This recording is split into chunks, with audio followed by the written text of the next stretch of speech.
faut aller de l'oral vers l'écrit et non pas de l'écrit vers l'oral. En 68, quand j'ai appris l'hébreu moderne israélien, je l'ai appris d'abord l'oralité de l'hébreu.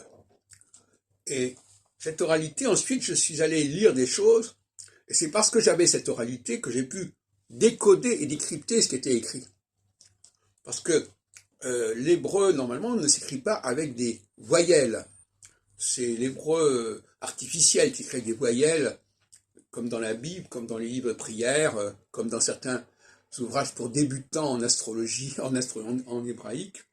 Mais en général, il faut arriver vers l'écrit avec un certain bagage qu'on a constitué par soi-même. Et ça, c'est une règle d'or qu'il faut appliquer à tous les niveaux, y compris en astrologie. En astrologie, il s'agit d'arriver avec un bagage de culture, un bagage de réflexion sur le monde, et à partir de ce bagage, on va entrer en astrologie pour voir dans quelle mesure l'astrologie peut corroborer ce bagage. Mais en fin de compte, certaines personnes font la démarche exactement inverse.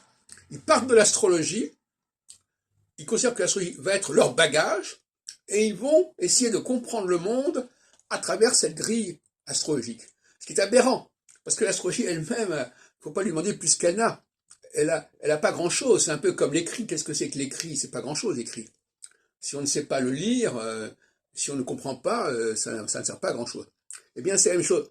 Donc, l'astrologie a besoin de gens qui arrivent avec un certain bagage universitaire, intellectuel, anthropologique, qui va leur permettre de décoder l'astrologie.